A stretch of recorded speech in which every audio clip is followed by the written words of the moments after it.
just mic'd up with Mikie Mahtook. Got the boys in. I got Lloyd. We got Mitch. We got Jackie Boyd. He tried to jump up, and he might have knocked it in. Good timing. Let's go. What a start to the Monday. I mean, I'm from Lafayette. My boys would come in and say, oh, God. So me and Joe on the ground, I got Joe in the headlock. And he's sitting there, he's punching me in the stomach, like, punching me. Here, is everyone sitting around, who here thinks Ochinko can practice today after having 5 full beers? And he goes, Chad Jones, right? Chad's doing the team. 6 minutes. For 7 minutes, right? Chad's like, no, man, I don't think Ochinko can practice today. And I was like, I look back and I'm like, Jesus Christ. I saw you there. You were more fucked up than me. On the spirit plane had some issues, I think. She was sleep farting. You heard her or you just thought it was her? I sat right next to her and I smelled it. Whoa. What was that? Time for the show.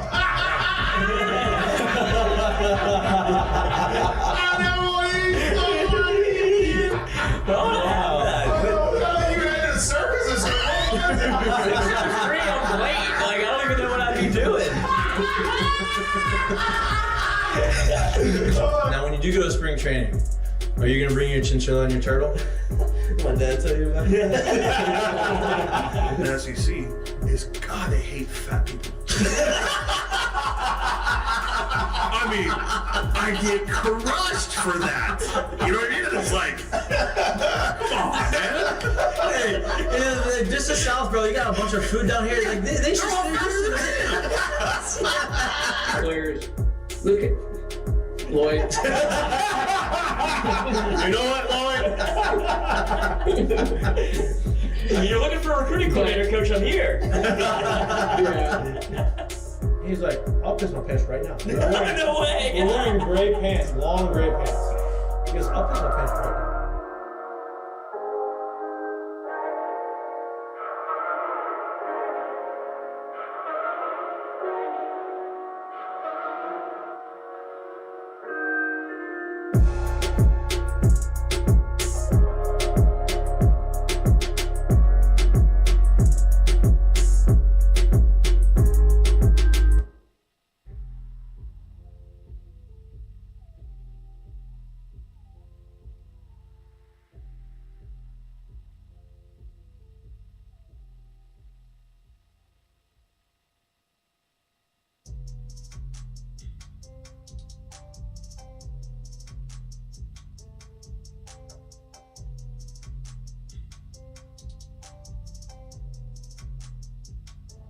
2, 1.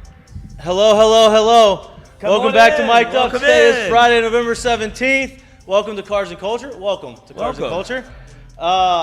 We are here live in Perkins Row from Cards and Culture. We have a big show today for you today. Big show for you. Today. Today. I'm going to repeat it. I'm a robot. Bryce Koon's coming in studio at 1:45. Talk everything LSU football, college football, maybe a little gambling conversation.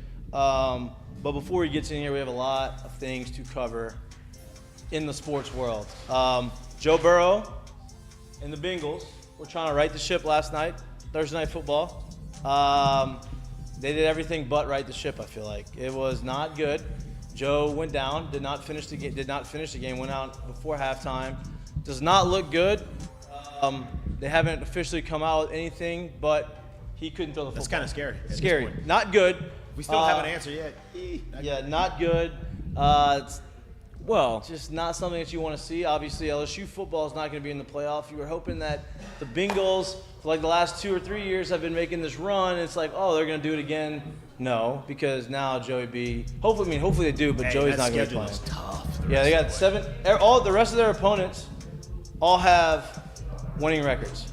What's wrong? Quit that. Touching that. Yeah. Okay. I just wondering where it's coming from. It wasn't me, it was the chat. So Joe Burrow's out for the year, or not for the year. I don't know. Maybe looks like it could be out. Usually when something happens and we're still waiting this long. I mean, look, he couldn't pick up the football. I hope it's not for the year. I don't know if it's for the year, but did not look good. So that was not good. Lamar Jackson kind of got banged up. He came back. Mark Andrews out for the year. They've already announced that he's out for the year with an ankle injury. So it was just not a good Thursday Night Football game. for football fans, fantasy football fans, for betting fans. The hip drop tackle is picking up. What's that? The hip drop tackle talk is picking up. I mean, you'd imagine that they're gonna stop that. Huh? They started trying before the season, and it looks like it's gonna keep catching more. Can you explain what the hip drop tackle is? It's the dead weight. Let me grab on body weight. My body's on your body, kind of tackle. And the guy that you tackle him, you chase him, you tackle him, and all of a sudden you don't have any legs anymore, so you just fall. Well, you're in chase mode basically, Yeah, so you're behind someone, and you kind of grab on and just become dead weight on them. Right, which means usually that happens. Your knee gets tangled up, ankles get tangled up.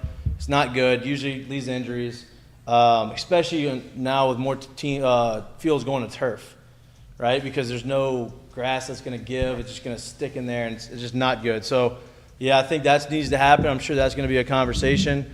Maybe more natural grass will be a conversation. I know that always is a conversation. There was on natural grass last night. No, I'm not blaming that. I'm just saying just in general with some of these injuries. I know that's a big thing. What? How many more tackles can we ban? Well, I mean, I don't. So It's football. No. I hear you. I hear what you're saying. I think the hip drop is similar to the horse collar. No, it is, and I don't think do y'all remember seeing this many? Do you remember people even talking about or even knowing what a hip drop tackle was 5 to 10 years ago? Why? Because people really didn't do it that much. And it's become more of a thing now, and I think that's why it's picking up steam. So I hear what you're saying.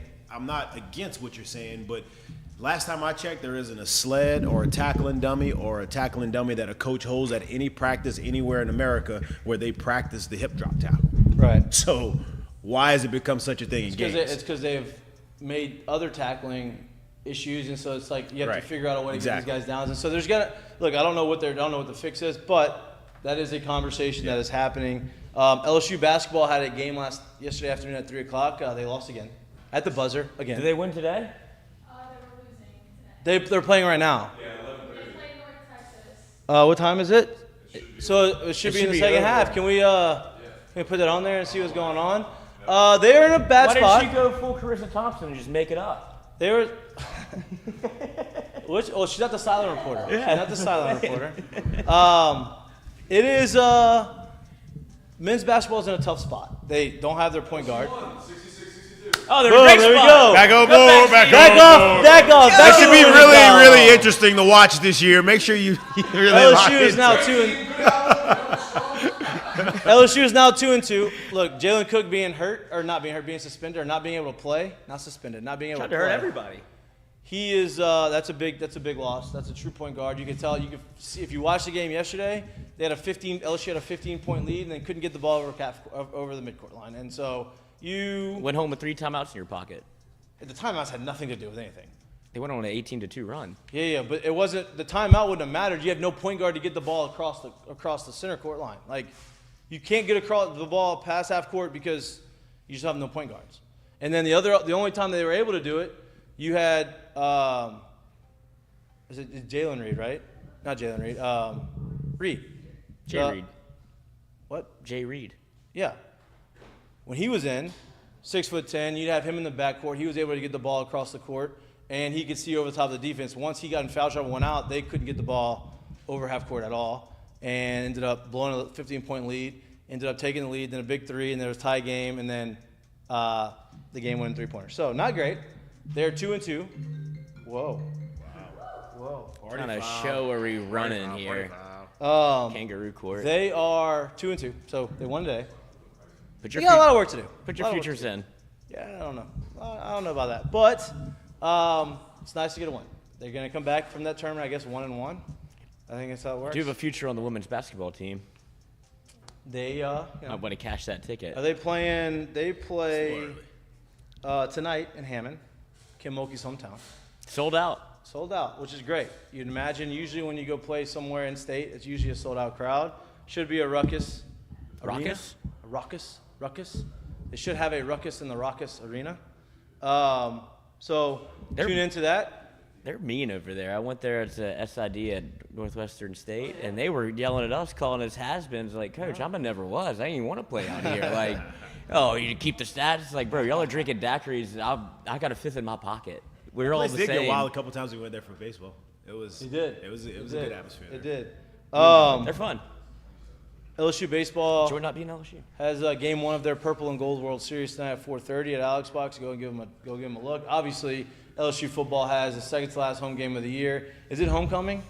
No, they already had I homecoming, think right? that passed a couple weeks ago. Yeah. They already had homecoming. Yeah, They have a came game home already. They already came home. home. They already came home. LSU football plays this weekend, this Saturday at 7 at home against Georgia State. So go to that game. It's gonna be great weather. It'll be time to go support Jayden Daniels. His Heisman quests are still very much alive. Malik Neighbors, his Blitnikoff quests are still very much alive. So it should be an entertaining game. Obviously, you should see some points and some yards and some things that make it entertaining. You know, have some beers, have some Heineken Silvers, enjoy yourself, enjoy the weekend, enjoy the game. But They did you wrong on the uniforms again. I know, Mitch. dude. What's the deal with that? They haven't worn them since like 2021. I know.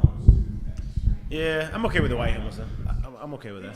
That is the Yeah. purple and gold. Like the purple jerseys and the gold. Is it purple jerseys and gold pants? Yeah. That's the best look. Yeah.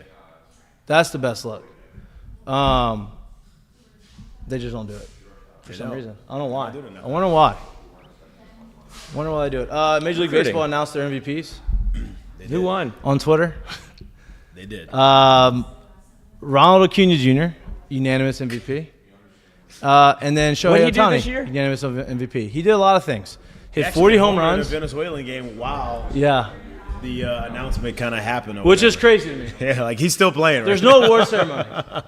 You have None. Shohei hanging out with his dog in his living room, just him and his dog. When he gets the announces the unanimous MVP. And Acuña's literally mid-game. Acuña's in the game, hit a homer. He had 40 home runs and 75 stolen bases this You're year. saying he's still a base too? It's pretty good. Ever It's been pretty done? good. Very much deserving of the Baseball award. needs to find a way to do like what NFL does with the NFL honors whole thing and try to get all these guys in the same building. If you obviously can't get them all, but make it. You gotta make it an something. event. Make it an event. Yes. That's the only way you can do it. Why do they not do that? Because they don't care. We know. I That saw them, doesn't- and I saw Jack Twitter, on the Mik'd Up account. They were like, "What? Well, tell me what the NFL does." It's like, well, they have the Pro Bowl, the NFL Top 100. They have a million fucking ways to put people that are the best players in the sport and publicize them. NFL honors? Like an actual They award have ceremony. they have an actual award ceremony, an award show that they make a huge thing now.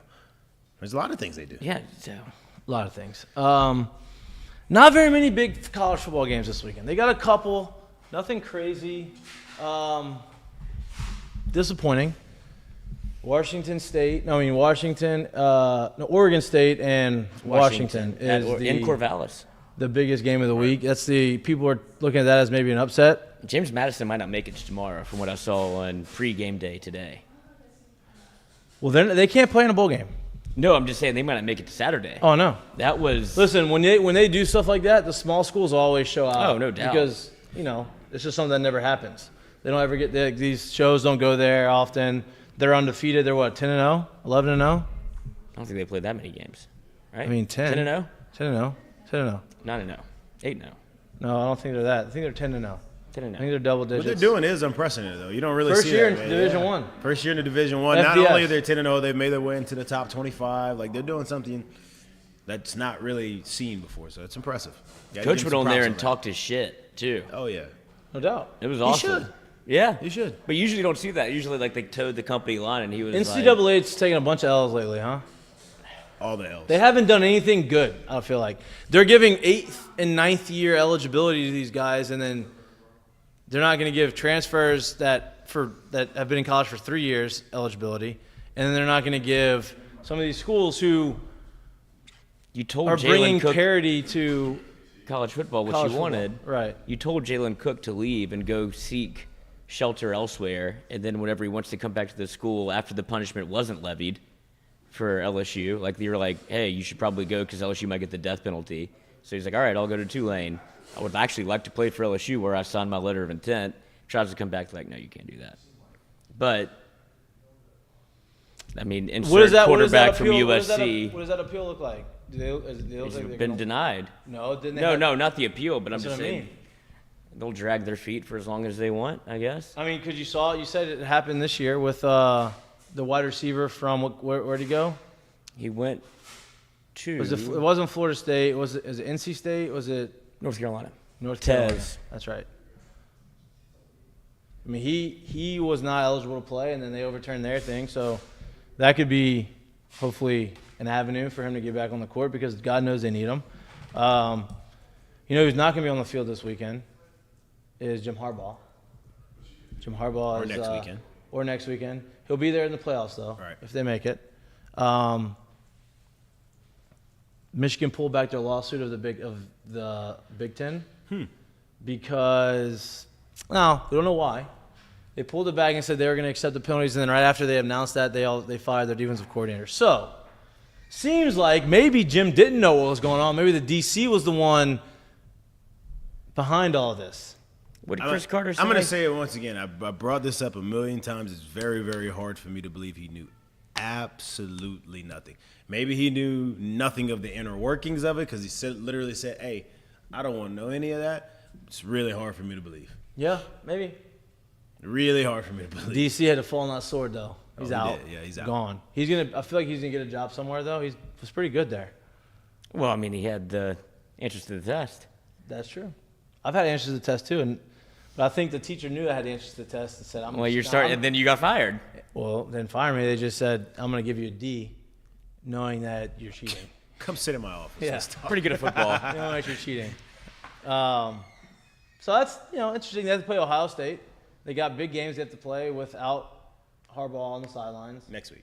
Yeah, next week. He's not going to be coaching that weekend anyway. So I'm interested to see how far this goes because it felt like it was dead and buried, and now it is resurfacing again with more information, new information that. Well, I think it's done now. No, I think there's more. I think it's where there's smoke, there's fire. I think it was almost done, and then. I thought since they accepted the penalties. No, I think they accepted the penalties because they realized, they're finding. Well, right. But can they go back and up the penalty after that? Or since they already ruled on it, is it like double jeopardy type stuff? I think there's more coming out.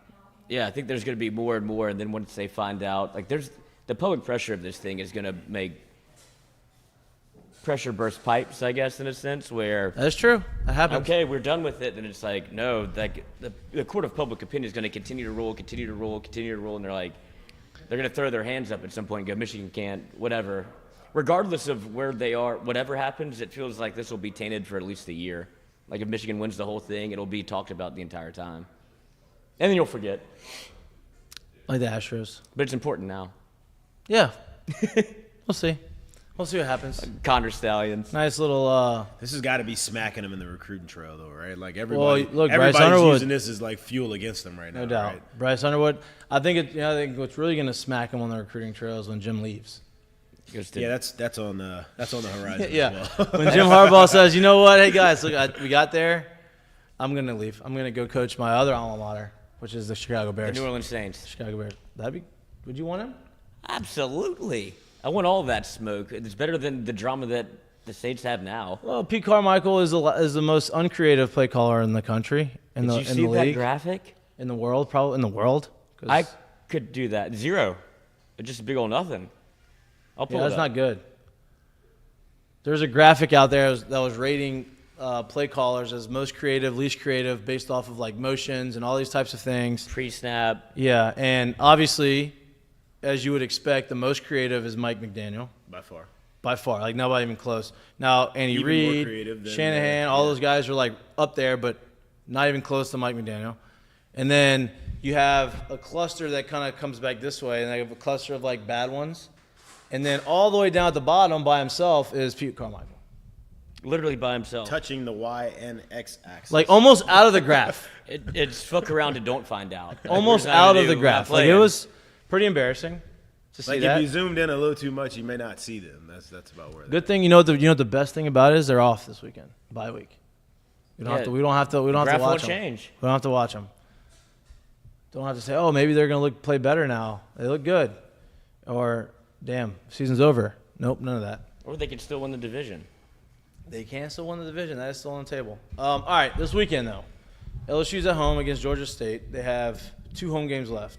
This one, obviously, isn't something that I think people are worried about as far as winning or losing. I think this one is more about, hey, how much are we going to win by, and what are the style points going to look like? Because, and I hate the fact that I'm saying that, but that's just the way it is.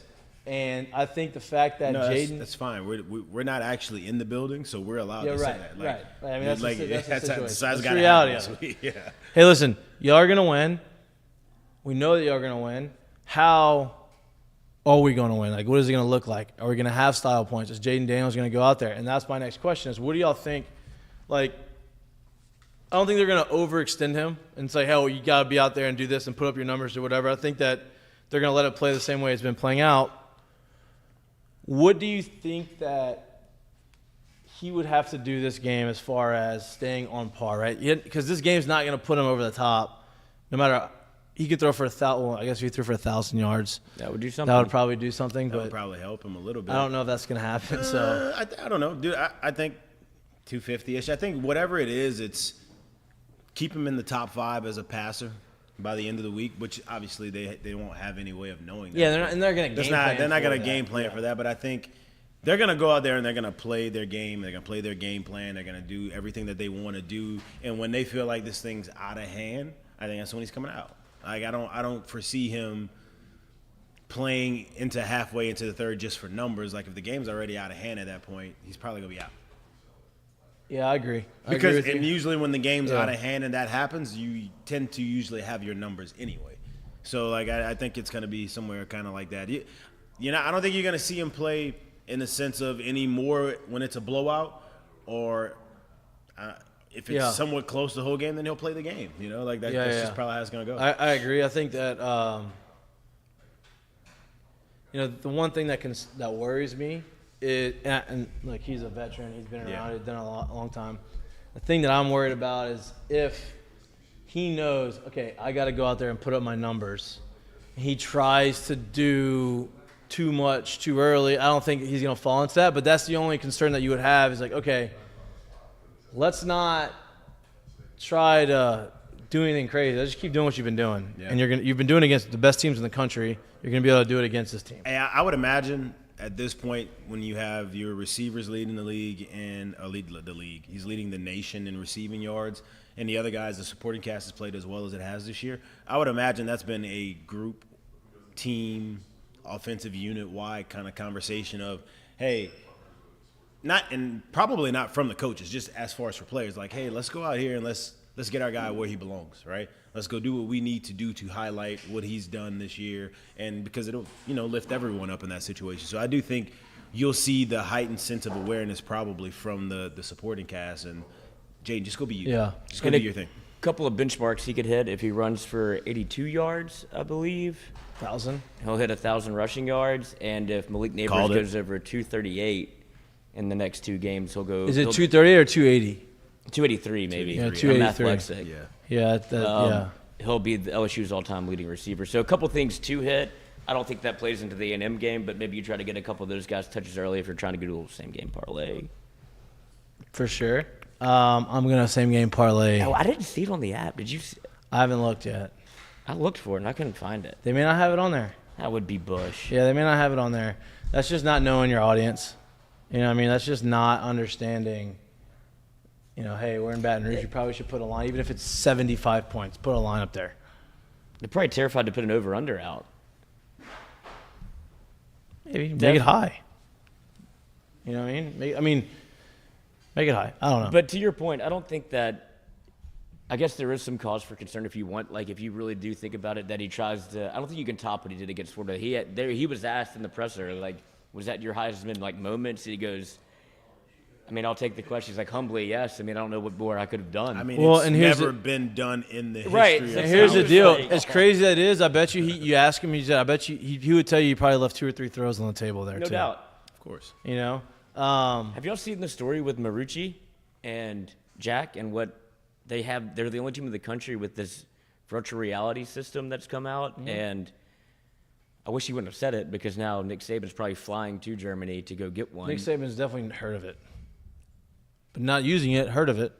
At this point, he's heard of it. Yeah. Oh, yeah. And he ain't the only one that's heard of it. Oh, he probably called Jack.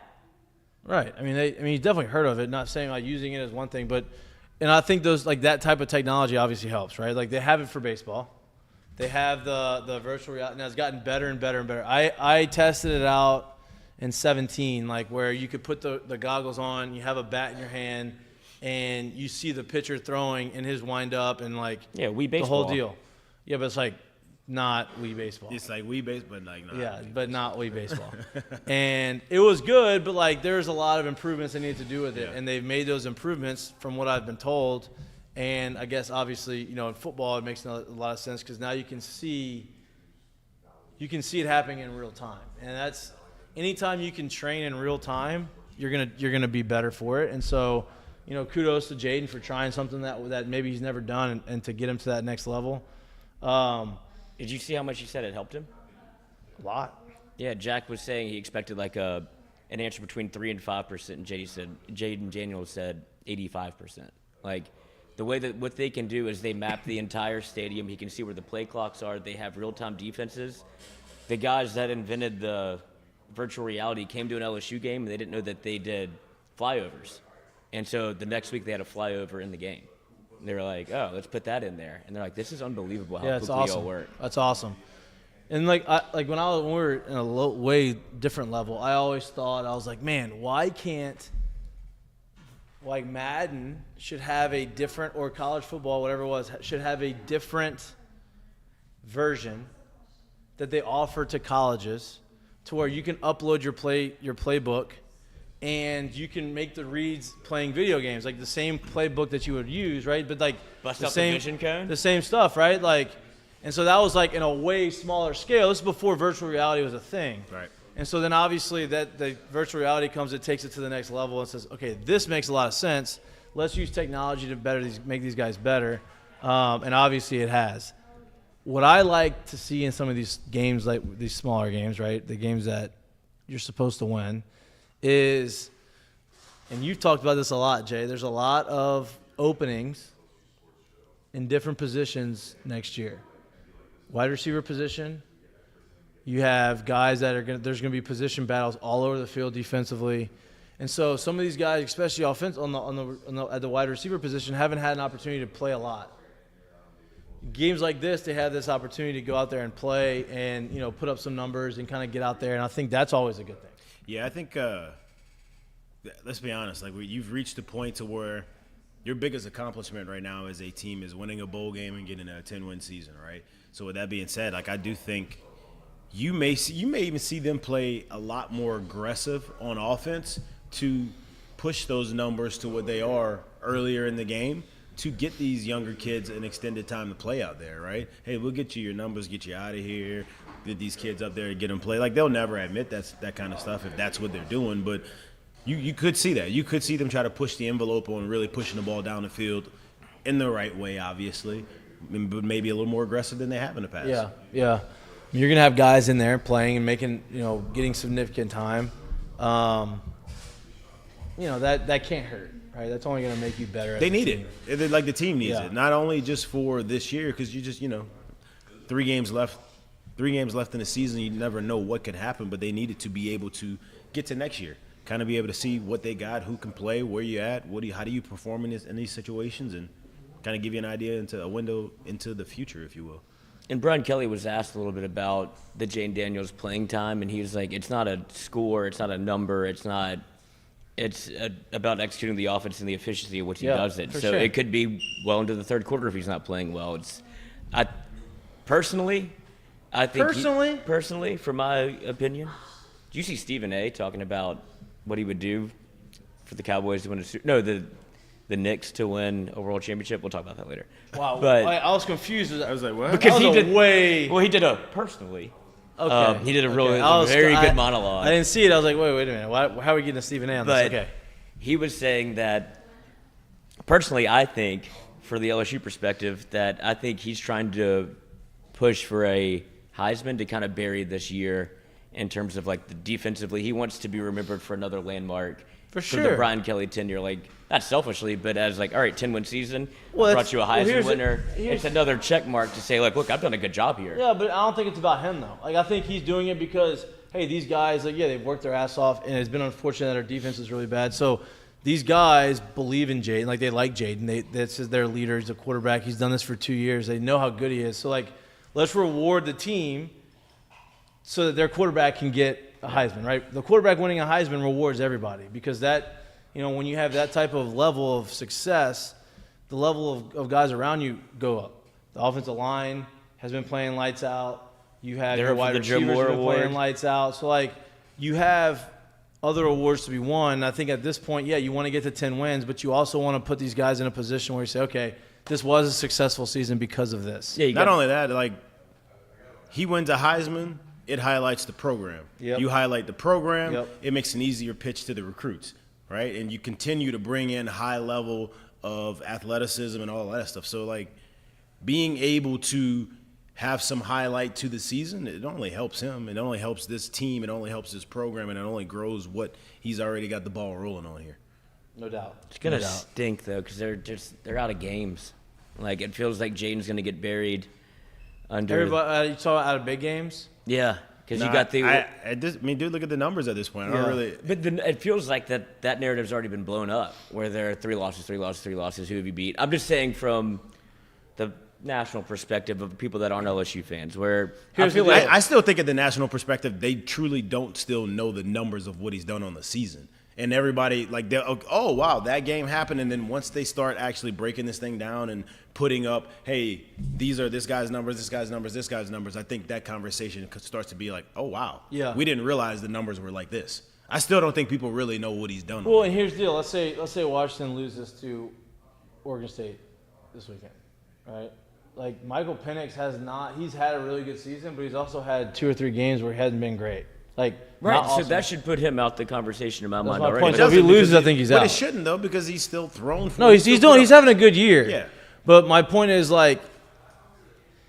he hasn't been perfect. Just because they're winning doesn't mean he should win the Heisman. Right. Right? So they go ahead and they lose to Oregon State, and he has an okay game. I think that knocks him out. He'll be in the Heisman ceremony, but I don't think he's going to win.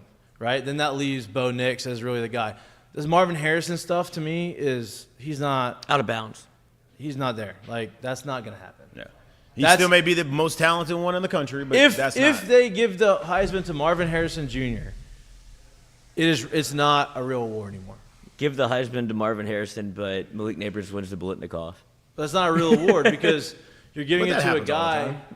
That stuff like that, that's that's what I'm saying. It's Heisman Award happens and the Offensive Player of the Year or the Maxwell Award goes to someone else. Yeah. That happens all. So I wouldn't be surprised if that happens. But like you said, he's sitting right now outside the top 5 in receiving yards. That can't be the Heisman and catches winner. and yards. That just can't be the Heisman winner. He doesn't lead the country in touchdowns.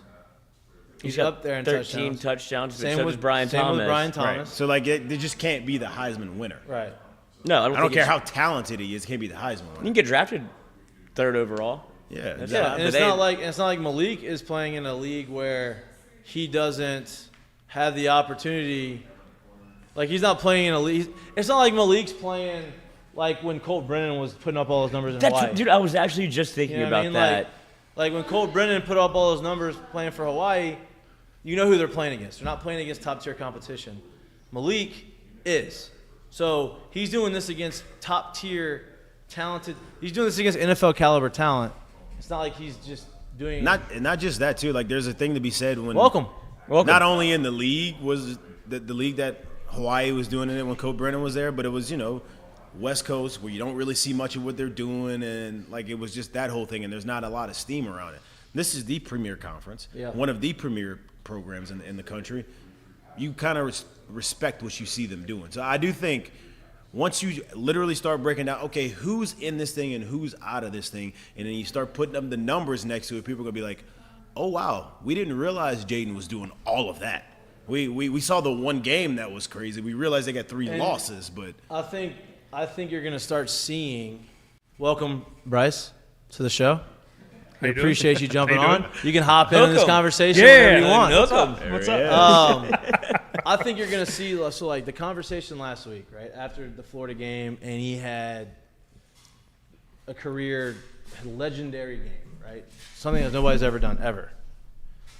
After that, you started seeing a lot of these analysts and people who follow college football and have a voice in college football talk, even NFL guys, talk about how he's a Heisman, he's the front runner.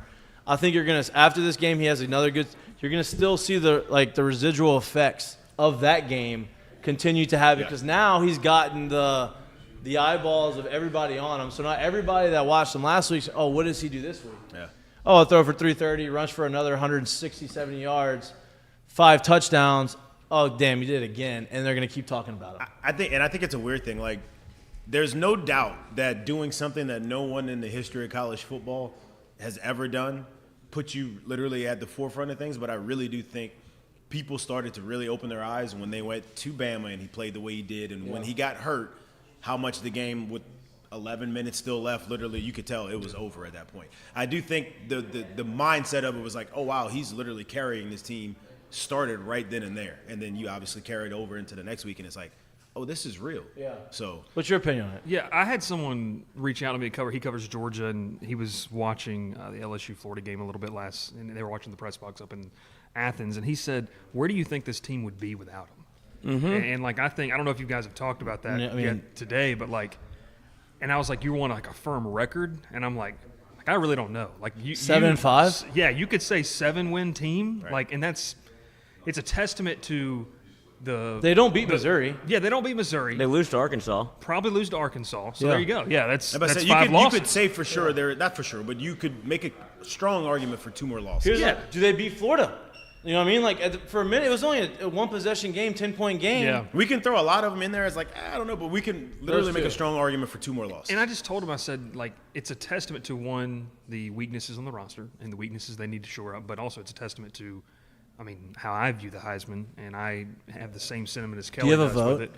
I don't have a vote. Damn. But I do have a Maxwell Award vote, which is the best player in college football type of deal. And typically, if you look at how the voting runs with that, it's sometimes it equals. Whoever wins the Heisman wins the Maxwell, but sometimes whoever wins the Heisman, the Maxwell is usually the number 2 runner guy. up. So it's interesting to see how that goes and the trends of that. So unless it's NCAA I don't know, football. man. Got them all.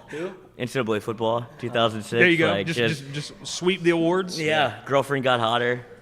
But I think it's a testament to how good he is, and like you were mentioning earlier, this is probably going to be the most viewed SEC Sun Belt game of the year. Because people want to see what Daniels is going to do. I think it's just a matter of how long he plays.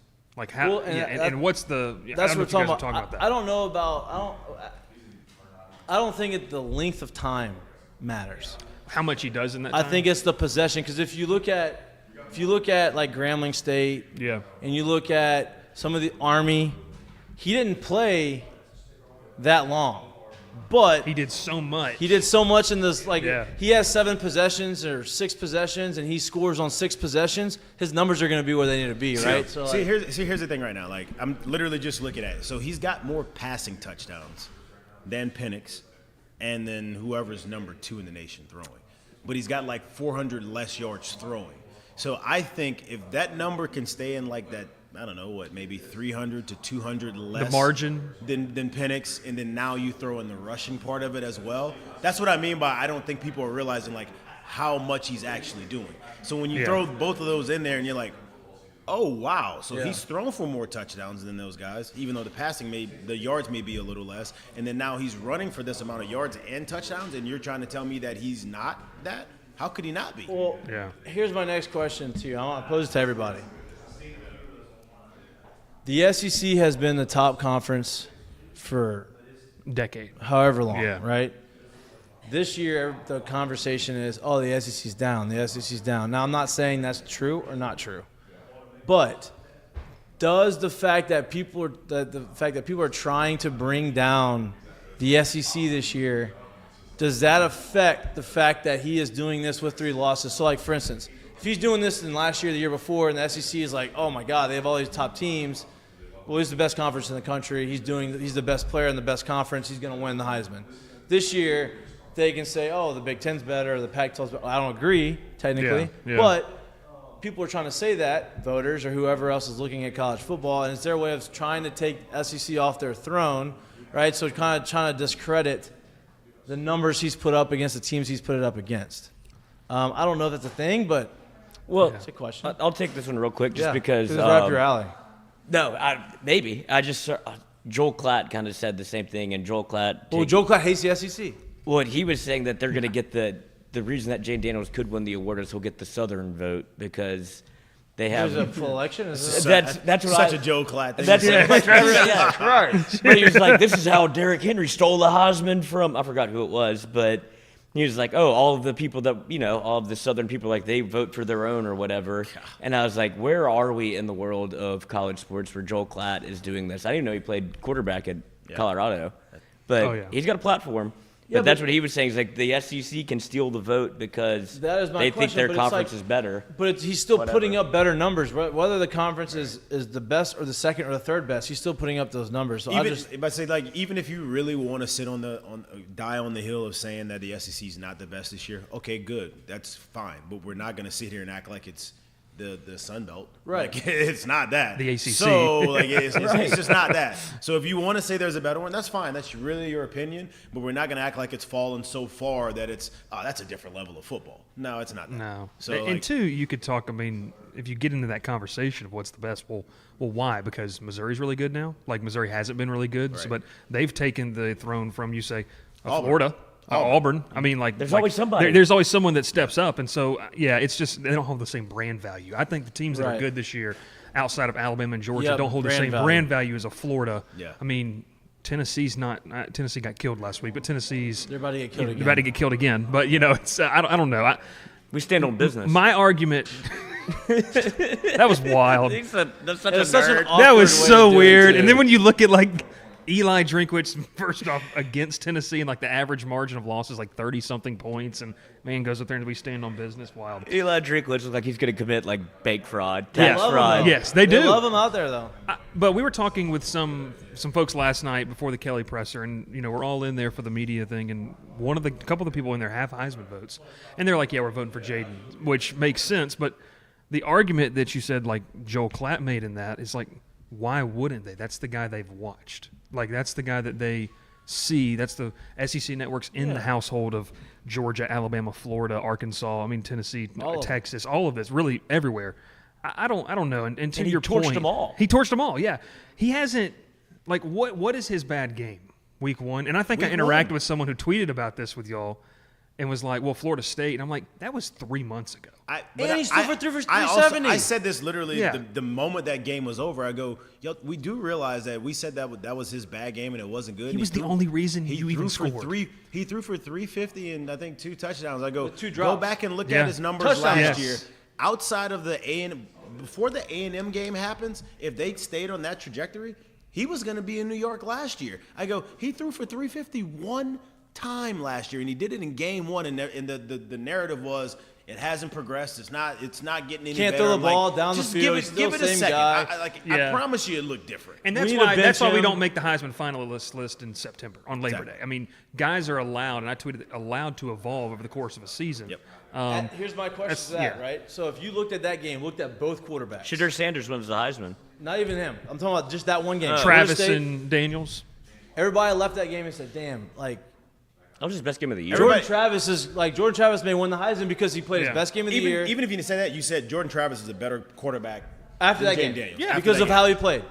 You look now, the numbers aren't even close.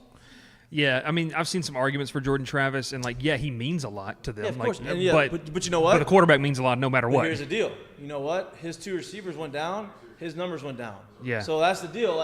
He's it's relying you and the upon receivers. that. Yeah. I think he's listen, relying upon that. At the end of the day, that's part of being able to win the Heisman anyway, right? Availability of your guys. Having the supporting cast around you matters. So if they go down and somehow you keep winning, but the numbers aren't the same, that's just the unfortunate part about it, right? That happens.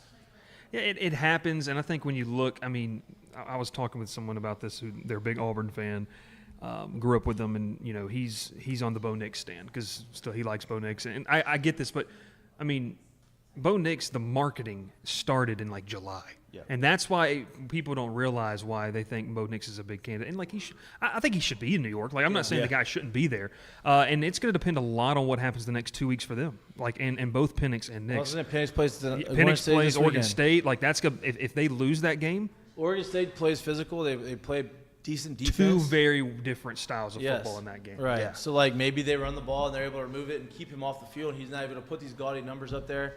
That's a possibility. Yeah, and I just think there's so many all the hurdles that people have put in front of Daniels, even some which I think is ridiculous, even getting to New York, but winning the award.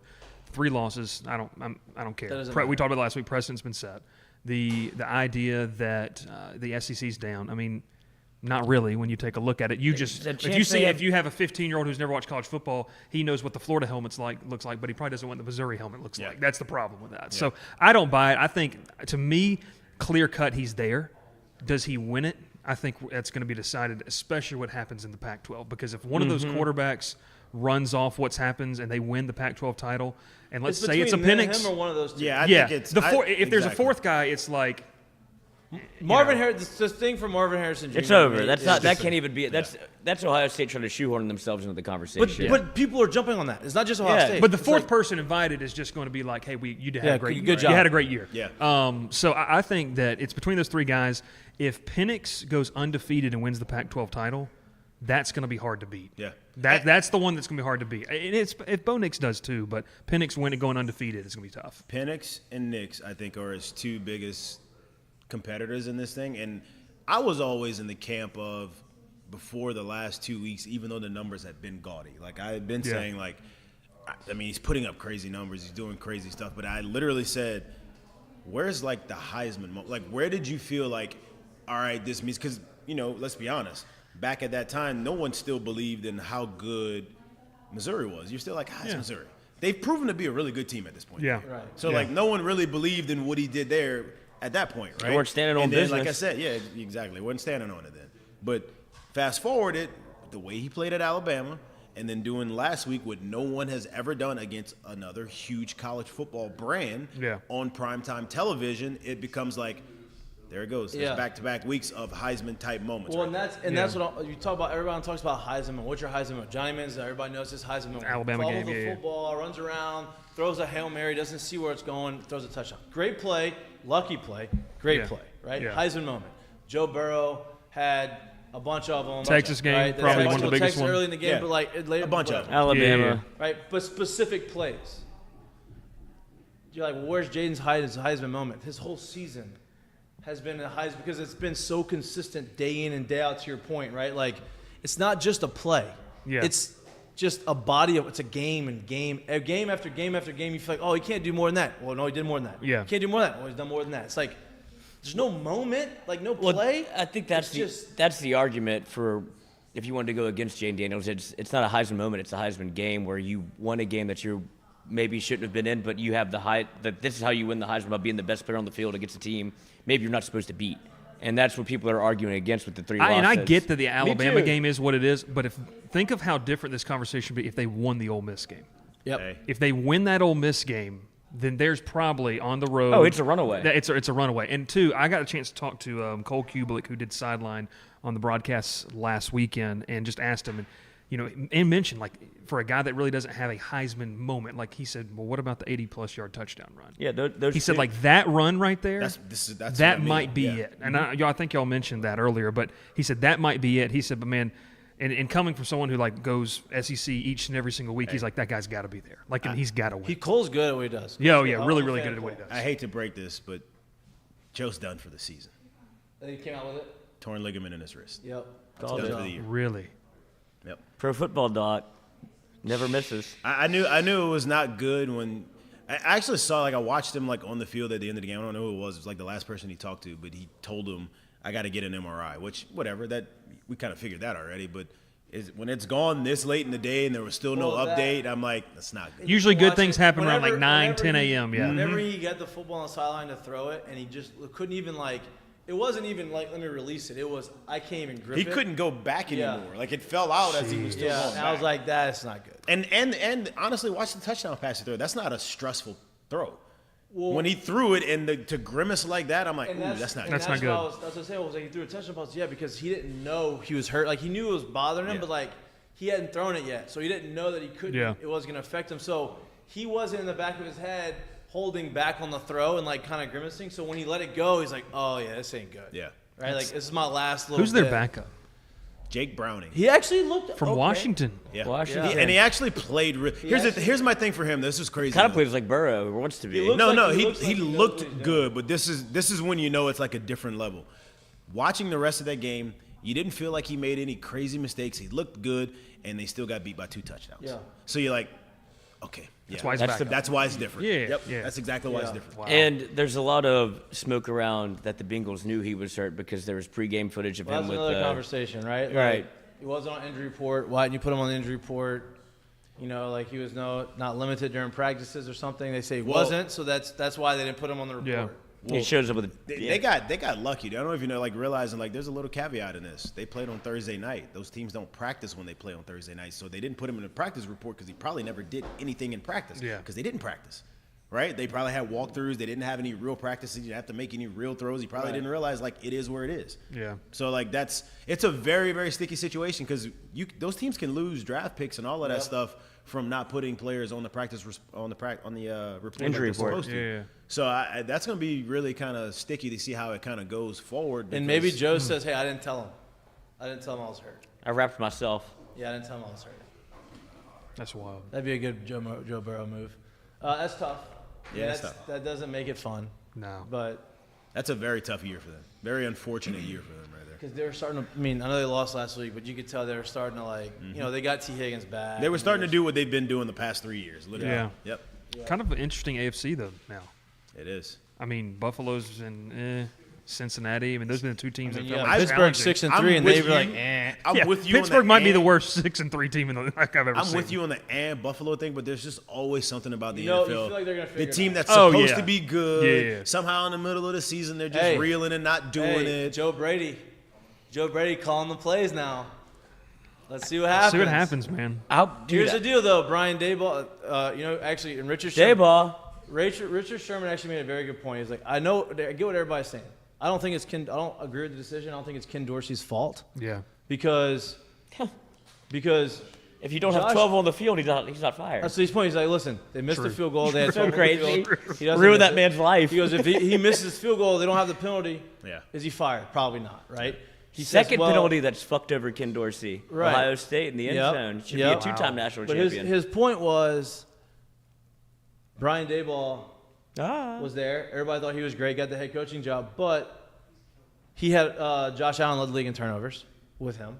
Yeah. This year, Josh Allen leads the league in turnovers with Ken Dorsey. It's not that they're not moving the football or doing things. It's just they're killing themselves. So And many, reckless. so many self-inflicted Well, it's been for mistakes. 5 years straight. I Right. think he's been leading league in turnovers or whatever. I Since think he it's got in the league, he has the most turnovers. yeah. Yeah. Yep. But he's That's also who he was. he also has the good stuff, right? Like it's Brett Favre. It's Yeah. Brett Favre. Except he's Brett Favre. 6'5" and can run like Except a he's deer. 6'5" and can, he's Yeah. more physically gifted, but it's Brett Favre as far as, Yeah. hey, this guy's going to do a lot of really good High things. risk, high reward. Yes, exactly. Yeah. That's what they were saying a little bit of, like with the day ball. I was listening to Chris Long on a podcast. Like, he had him reined in a little bit. He still led the league, but it wasn't as this wide of a margin. He's like, hey, cool it out, dude. Like, and he was saying that maybe Joe Brady can relate to him on that level where he's not like Ken Dorsey was like, oh, do what you're doing. Like, I just came in and became the OC. Rein it in a little bit. Yeah, and he's going to be like, Joe Brady's going to step in and be like, hey, we're not doing that Joe here. Brady? I think you said Joe Brees. It sounded like you said Joe Brees. Joe Brady. That'd be I a heard great that too. quarterback coach, offensive coordinator as well. Yep. Maybe the Saints could hire him. Yeah, I think you're onto something right there. Like I think Yeah. with Josh Allen, it's one of those you're never gonna coach it out of him, but there needs to be someone at that coordinator and/or quarterback coach spot that he respects so much that he just listens to the. Hey, just reel it in, dog. We can't keep Hold him doing all- accountable a little We can't keep doing all that. Like we can't. It keep costs doing your all team that. games. Yeah. Yeah. Yep. Unbelievable. Hopefully Joe Brady is that, and if they is, and that's a scary team to And kind of that's put what on. they're trying to coach Jay Daniels to do. It's like, you don't have to be so protective of the football. And you see, This is weird. I actually heard this, and I don't remember who said it, but it was such a great point. probably me. They've been chasing Kansas City and Mahomes and them for a while, and it's like, hey, y'all play in Western New York where it is blistering cold, windy as shit. You really should be playing in a dome over there. You don't play in a dome. Y'all are trying to play offensive passing football, even though you got a great big arm. You need to be playing defensive In football. December when you it's need to 12 start running the degrees. ball more. Y'all don't want to run the ball. Y'all need to be doing this more. You keep putting too much on his hands with where y'all play, and I'm like, wow, that makes a lot of sense over there. Yeah. I mean, that was half the reason why they drafted him. They're like, he can throw it through the wind. Yeah, of course. And think of him the last 3 years. Literally. The wind doesn't matter. Yeah, think of him the last doesn't 3 matter. years there. We can't. Who's their running game? Like, what do they do? Like, who do they throw it to? Like, what is their identity there? We don't really know. Josh Allen. Josh Allen trying to make plays. And that's where our problem is, right? Like, we don't really know. So yeah. It's like cancer. What? I'm sorry. Problem is the problem. Well, that just. I mean, you are dark. You're a dark human That being. just got. I mean, well, Positives and negative. that's like when the TV scrambles and they're like, "Oh, we're gonna beat back are- after Yeah, the break." Technical difficulties. Close the stream. You are a dark human being. What were we talking about before The we got to Heisman. somber news? The Heisman. Yeah. I think we've touched on enough on the Heisman. Yeah. Obviously, I like to put a bow on it. I love the fact that there's still something to play for in a sense, right? Like the 10 wins is one thing, right? Hey, having 10 wins, it looks great. It's a good thing. It's another stepping stone to what you need to be. But Jayden Daniels having a chance to win the Heisman, Malik Neighbors having a chance to win the Blitnikoff, these guys who have been here for a few years, having a chance to cap off their career with these big time awards, you would imagine that the team around them want them to win that too. Oh, right? yeah. And so, I think and the fans want them to win. So like it's still something to watch and be interested in and bring some support, and I like that because there's nothing worse than having a bunch of, not saying the players are this, but like front runners where it's like, we can't win that championship, so I don't care about it anymore, right? Yeah. Like that's not. Let me just mail it in. Yeah, that's not great. Ed, you were at the Brian Kelly presser. I've got a question for you. What did you make of him saying goal number one for us is retention? Like, did you think that was player, staff? Like, it was very ominous. So this week has been really heavy, and I think it's due to the opponent. I mean, they respect the opponent, obviously, but I think it's due to the opponent, him talking more recruiting in the fact of, look, as much as you're going to have to go and recruit in the transfer portal, recruit in the high school ranks, you got to re-recruit your own roster each and every single year. And so I think that's what he's talking about because Kelly's mentioned multiple times, like they cannot continue to have the turnover, especially the secondary, that they've had the past 2 years. It worked year one, failed miserably this year. So guys like Toviano, like other guys like Sage Ryan, any of these guys, they've got to get better and you have to develop because you can't just keep cycling through 3 or 4 cornerbacks every single year. So I think it's more of the retention rate of making sure guys, like a Toviano, like a Sage Ryan, like a J.K. Johnson, when he gets healthy type of deal, Zy Alexander, LaTerrence Welch. Well, that's these the thing. guys It's like you can have a take bunch the of injury step. guys that come back. And now all of a sudden we got a bunch of guys in the back in the defensive backfield. Yeah. They all got hurt. Yeah, and I think that's the retention for staff wise. I don't think he cares about retention. I don't think it.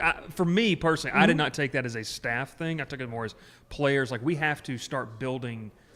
We have to start the process of having freshmen and sophomores morph into All-American juniors and seniors. Yeah. That's what we have to do. If they make a move, right, or when they make a move on the defensive side of the football. Real quick before we get to coaching, I also took it as some of these guys that a lot has been made of them not playing young guys, and I was going to go even further than the defensive back room. Like you're looking at Deshaun Womack, you could throw Weeks in there if Womack's you a want. weird one, man. Yeah, and like Kylan Jackson, like guys like that where he's probably, I would imagine that Brian Kelly's probably heard rumors of like talking to position coaches or parents or what have you, where they're like, hey, he's looking around. And that was probably a message of, I don't want anybody to go anywhere. Like Quincy Wiggins is a 5-star defensive end that hadn't sniffed the field. Like you have guys that are all over the place at a position that struggled, honestly. And he's continues to preach, we're getting there, we're getting there, we're getting there. In the age of the transfer portal, that message probably doesn't hit home where they're like, I could be playing somewhere. Yeah, I think that's something that they're going to have to use this week as a big opportunity for. You're going to have to mirror, you're going to have to look at, what guys will exceed that 4-game limit for the, losing their redshirt status. But is it worth, letting that guy lose a year of eligibility over him leaving and going somewhere else? It's roster management, and you and I were kind of texting about some stuff on Saturday. Can Kelly, because I think Kelly's old school. And so if Kelly can make that adjustment with the viewpoint and the people around him, which I think there are people around him that help. I think Frank Wilson's one of the biggest guys that understands That's that. why I think Corey Raymond's they've got to big- listen that's to a it. They've big got to fan, listen too. to that. That's my take. You were going to say something about coaching, though? No. But along those lines of Frank Wilson, that's why I think Corey Raymond coming back would be a big asset too. Because Guys just who get it. They just get your it. biggest issue is his biggest strength. and not necessarily just developing, but we're going recruiting the guys. Yeah, and but going what get these but guys. what capacity does he come back in? Right, that's what I don't know. That's the question. That's what I don't know. That's what I don't know. When you left here because apparently the job wasn't really offered to you, and you go somewhere else and you're an associate head coach, what capacity are you coming back at? Because you're not taking – because Frank is the associate head coach, Right. and you're not giving that up. So I don't know. You know, like that, and that's where that one gets really tricky for me. I understand and I agree, but when we're talking men, those situations don't usually. Yeah, I'll just come running back and I'll take a lesser of a job and maybe even the same or lesser pay. Like there's something that's going to have to happen there, I would imagine. Yeah, I just have never heard an associate head coach walk around and go, I'm the associate head coach. It doesn't It's matter. a title for money purposes. It's for the resume. It's for money not- purposes. It's for the money in the resume. That's what it's for. But I would just imagine if you just give him the money and be like, hey, look, this is what you're worth. Also, you would hope that Frank would understand the impact that Corey could have on the staff. I think and say, he wants him dude, back you more could than have anybody. me as senior analyst, and I wouldn't care. 'Cause Right. Frank's going to do what Frank's going to do. Yeah. So that's what I And feel. to your point about like retention, and to your point about red shirts, and like, hey, maybe he's old school. Look, Saban's still old school too in that sense, right? Saban actually had a good quote about, hey, people are talking to me about playing freshmen, and why aren't you playing more freshmen? Why don't you play these things? He announced it. Like when he gets annoyed by these questions, he talks addresses about it. Yeah, right? he addresses and so his whole thing was he brought it up in his, I think it was a couple weeks ago. And he said, they keep asking why we don't play freshmen. Like, are you scared you're not playing freshmen, they're going to leave, you're going to leave? He's like, I'm not scared they're going to leave. I'm not playing freshmen because they're not ready to play. Like, I'm not going to play somebody who's not ready to play just to say that I played them. He's like, I've never had a scout or a GM or an owner or anyone call me in any draft process of my entire coaching career and ask me, hey, why didn't this player play his freshman year?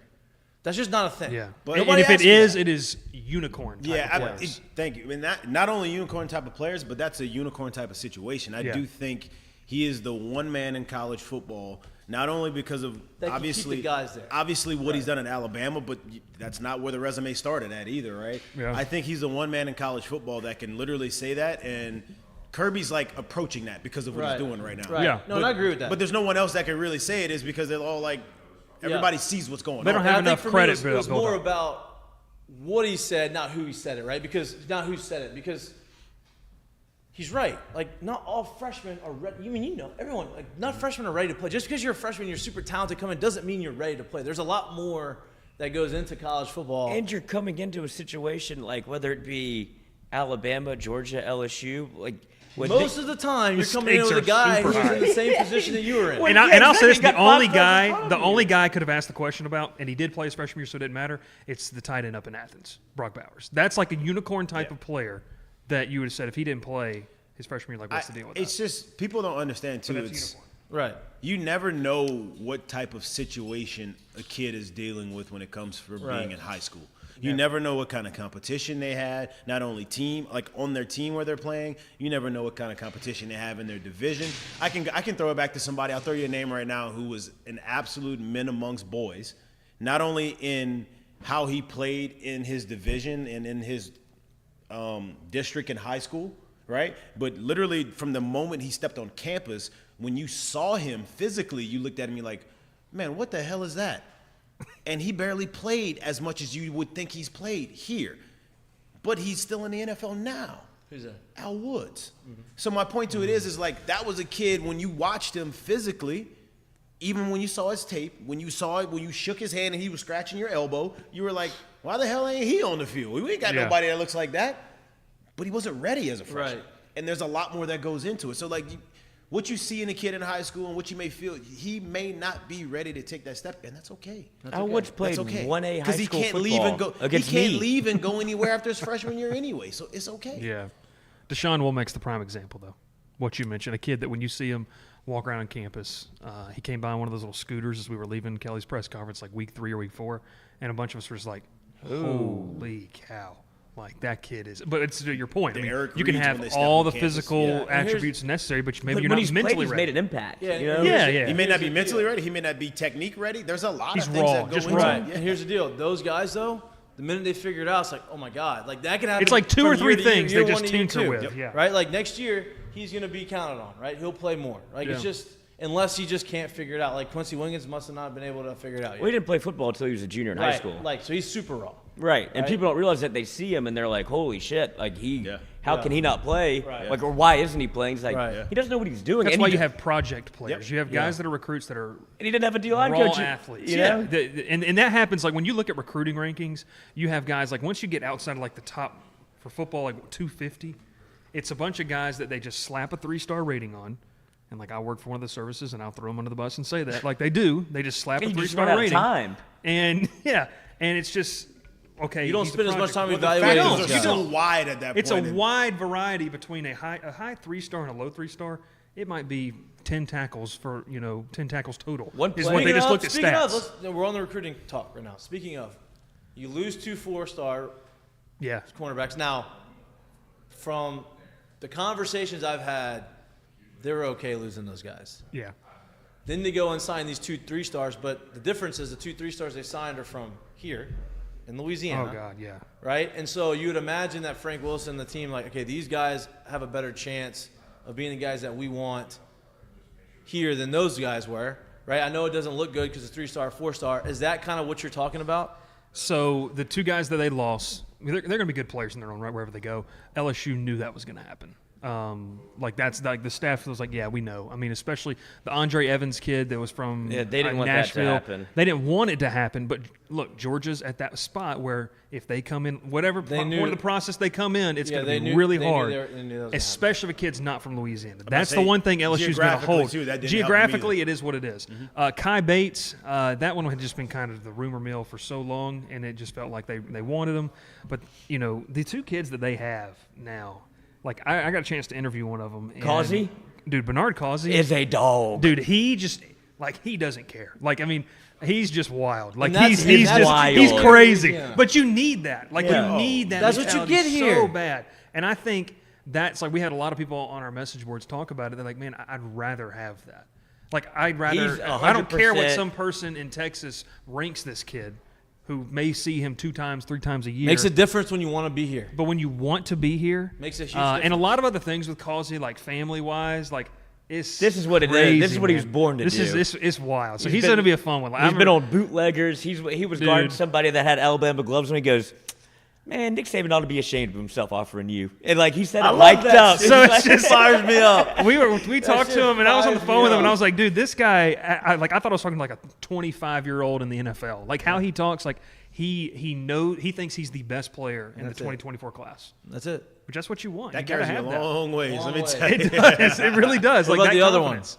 Woodland, PJ Woodland, and he's Causey is more open about it. Yeah. I talked to Causey. I didn't talk to Woodland, but we did an interview with Woodland and another guy that understands what it means to be, Right. representing wearing the purple and gold. Like it's the term dream offer gets thrown out so many times. But one thing Dream I've school. realized being here is that like it really is, man. Like It is. these kids get this. A lot of these kids are just waiting on it. And there's a couple more guys that I think are really good players in the next class that are just they've got offers from the Michigan, the Penn State, the Alabamas. But LSU hasn't offered. And I think the one thing about LSU in recruiting is if you offer a kid in state, you know how much that means. So you have to be sure. Because if they commit to that, you don't don't really wanna want to pull break. it. You don't want to Right. break the ties. You don't want to have to And pull that's that the off. other conversation where people say, why are we losing these kids? Why? Well, sometimes either we don't have room, Yeah. they're not sure that they want to do this, and they don't want to be able to offer and then renege on it. Yeah, you don't want to because then it ruins relationships with that exactly. school and Right. Westgate. Well, like we talked about and last so, week. like, you brought up this point earlier, and that's why I think like stuff like this really comes in play, right? You talked about kids that know what it means to wear purple and gold. Yeah. I think a lot of kids know what it means right now to wear red and black, to wear crimson and whatever the hell is. Houndstooth. My point to it is They don't wear ounce. this is why 10 wins means something, Yes. right? Yes. And that's why I don't think it's something to push to the side as if it's not as big as what it is. It's everything that it is, because the more you keep doing that, the more these kids look at like, hey, if I go there, Yeah. I don't have to go make this school a name. Like, it's a name already. Yeah, Yes. it's also And like I'm Heisman playing, matters. and it Heisman matters. It Political. matters to it. The amount of kids that we talk to that play whatever you want them to play, safety, linebacker, whatever, that mention Harold Perkins in the recruiting process It's crazy. Like the amount of kids that you sit and talk to. Okay, what are the coaches like about your film or stuff like that question? Well, and maybe they're in the same size range. Like there's a kid right now that I really, really like, and he's in the same size range. And the first thing he said to me, well, I see how they use Harold. Maybe not this year, but but last year, like you can do a lot of things, and that means a ton. Well, here's my argument to that. But like, if you go look at what he's done this year, Harold Perkins wise, he's having a great year. We talked about last week. He just doesn't have like those massive He's not going to have moments. the eye-popping numbers, but he's having a really good 11 positions at once. He's doing. He's literally playing everywhere except for defensive tackle. Yeah. I mean that's literally what he's doing. And if you line him up there, you'd probably get a tackle for a loss. Who was the safety for Clemson? Simmons. Yeah. Oh yeah. Isaiah Simmons was playing like linebacker. That's safety, linebacker, cornerback. Now I think he's bigger than Harold Perkins. I think he's a little bit taller. He's like 6'4", 6'5". But he's a big dude. That's similar to what like Harold Perkins is covering guys. He has 5 sacks, leads the team in sacks, has interception, has pass breakups. The thing is the only thing that's been quote unquote missing from Harold is literally a solidified stamp. This is what you do, right? Mm-hmm. They've been able to jack of all trades him, and he's like excelled at all of it this year, right? But you don't say, oh, he's the rush in. That's for sure going to be there on third down. You don't say, oh, he's the middle linebacker that's going to end the game with 15 tackles. Like that's the only thing that's quote unquote missing. But that doesn't mean it's a bad thing, right? You get what I'm saying? Right, like that doesn't mean it's a bad thing. I think the way they used him this year, next year, he's going to be a monster. Mm-hmm. Because he's so much more comfortable now doing everything. He's like, oh, I know what to do now. Yeah. Like, I am going to be a monster. He had to learn the ins and outs of football. He needed to. Football. For sure. I mean. But not just he's a true sophomore, and he didn't have. Playing 3 positions. He didn't have a legit position yet. Think about when Tyrann Mathieu came here. Tyrann Mathieu came here as a corner, and they quickly realized, man, that motherfucker needs to be in the box. Yeah. He needs to be around the ball. He needs to be able to get his nose there. We can't have him on an island out here. That's not probably where he's best at. Yeah. But that would put him in a legitimate stapled spot. When you put him here, he became more effective. And to your point, that was a generational defense where you could have afforded the opportunity to move him around. Mm-hmm. If the defense was this defense, his ass would be out there at corner because you need one.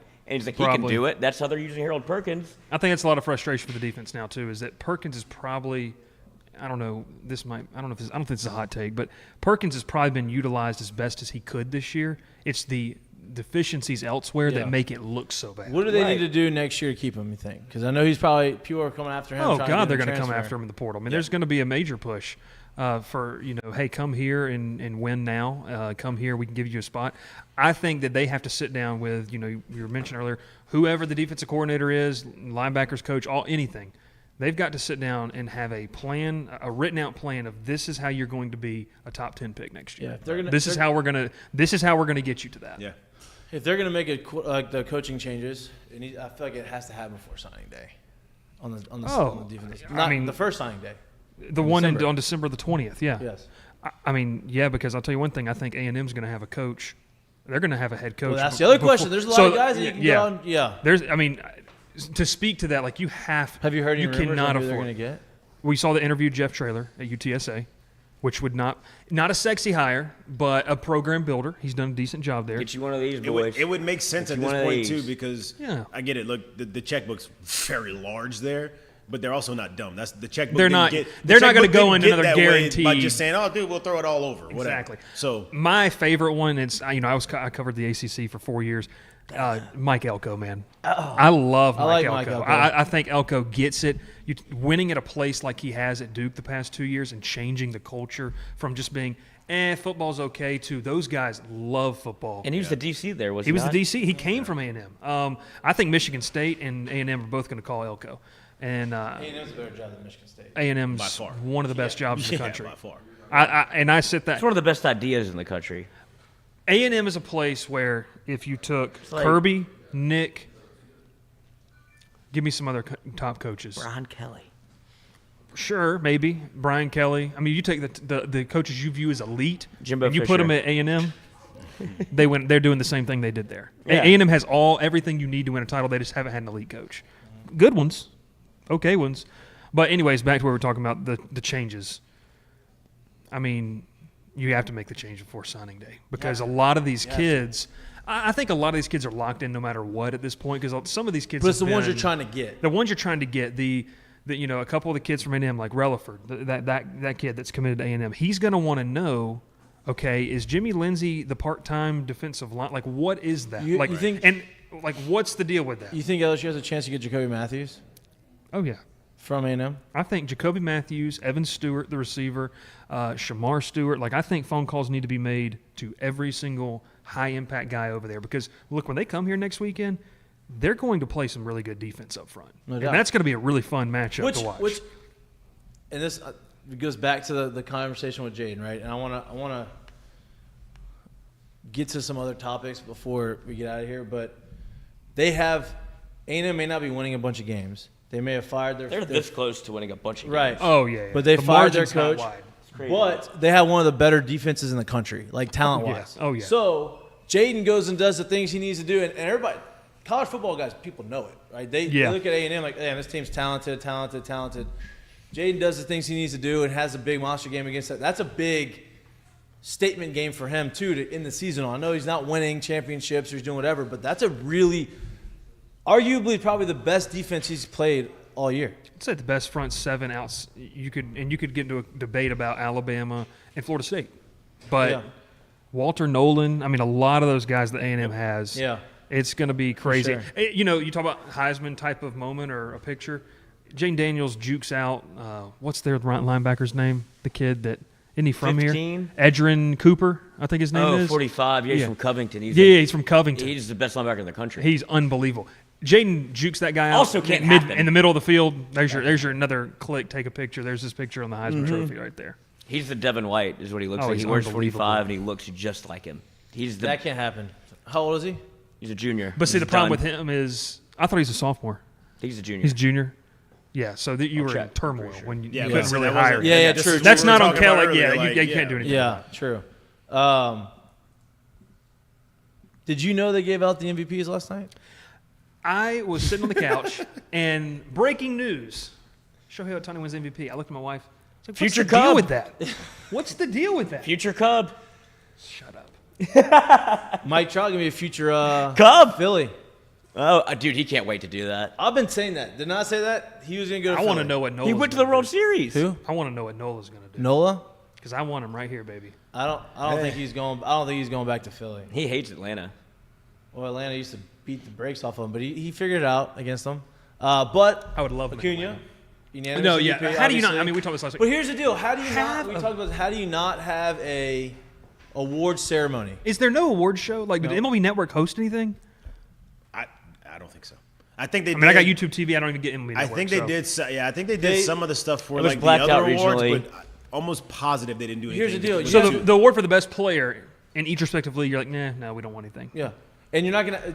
Acuña was playing winter mid ball. game in winter ball. Like he homered when they announced that he I like love literally. Ronald Acuña, man. Like That's ridiculous. But like those guys should be. There should be an awards. There should be a banquet. I mean, all of this. Do what how the NBA Even- does it. And like I said, look, even if something. you put together a situation to, in a way, put pressure, like make them feel like they should be there. You're not gonna get everyone to be there. No. We all understand that. But at that point, you can at least be like, hey, Ronald, man, I know you love playing winter ball. You're winning an MVP. We're gonna need you to sit this game out, okay? Because we need you to accept this award, even if you don't wanna or can't. We'll be here. fly in and fly you No, back. no.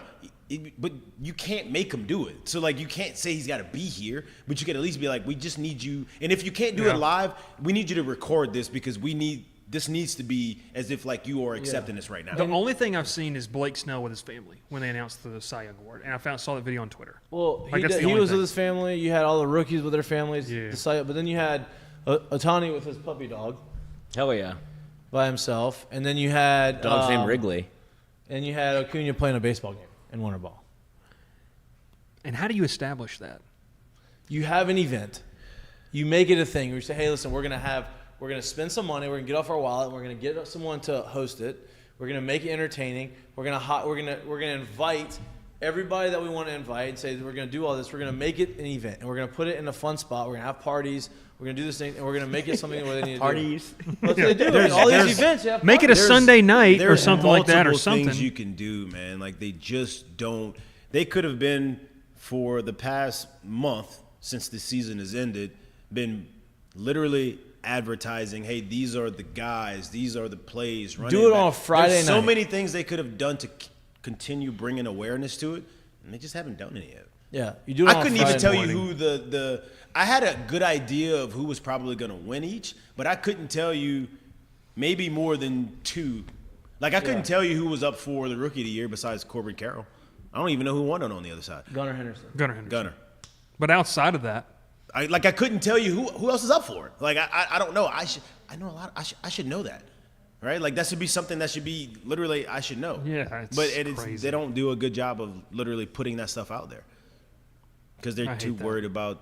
I think we should. What are they shave worried off- about? I Yeah, think we 2 more should, seconds. Yeah, they need to shave off 2 more seconds out of the stretch when those guys actually need the time. You know, that's when let's we're make the gonna shave it bases off. just a tad bit bigger. Yeah, let's, I hope let's they do that. do. Yeah, free taco if you steal a base at an away game. I know about that. Like, You know what? That's the most promotion they do of anything. It's like It is. It's unbelievable.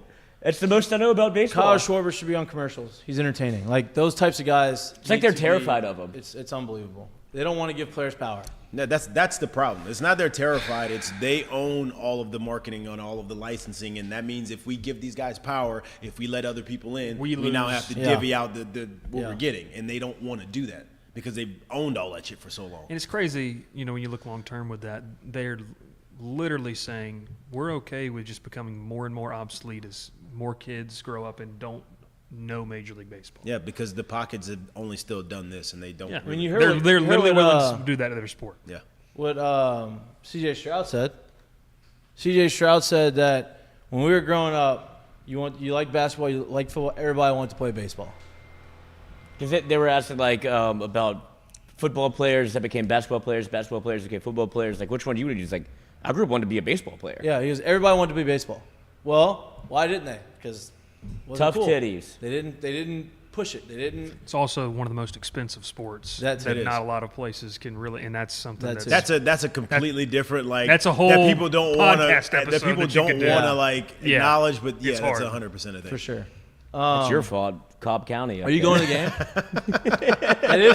That's a big part of it. It is. It is. That tournament's Hey, been big. yeah, it's it's the Cobb County metal Braves backs up there, are baby. expensive. Hey, All-Star game's coming back. Let's go. Like, 25. It is. Turner Field doing? Georgia State, baby. That's where they play. Oh, That's yeah. where they play. The game this So weekend. you're gonna be tailgating again? Or you're hanging out? No, this weekend, man. So I've got my parents coming in tomorrow, and I'm going to the game as a fan. First Nice. time, Good for you. never That's sat even in the better. stands. I know it's not going to be crazy, No, but still good. but it's going to be a night game. Yep. My parents haven't been to a game yet, so they'll get to I will not experience be it. there. You're not going to be there. I'm going hunting. You are. Yeah, I'm leaving after this to go to Dularge, Louisiana. Down. What you hunting? Ducks. Flies Gator. and dies, baby. That's cool. That's cool. You like deer? You're a deer hunter, huh?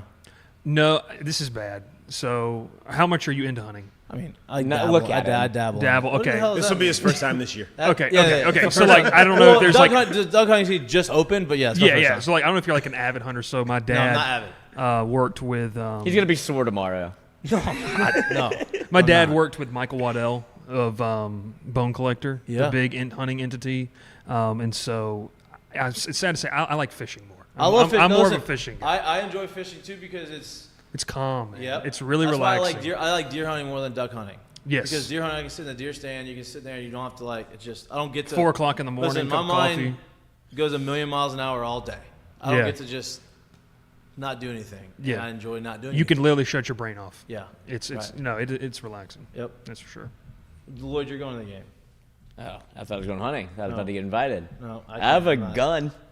Good. That's terrifying. I'm happy. That is very terrifying. I don't think I'm Ooh-wee. registered to hunt. Yeah, you don't need a gun. Are you registered to have a gun? Mm-mm. Okay, well, Lloyd with the gun's not it. That's- yeah, that's not it. are you Well- tailgating? Yeah, not with my gun. Not with a gun. Thank God.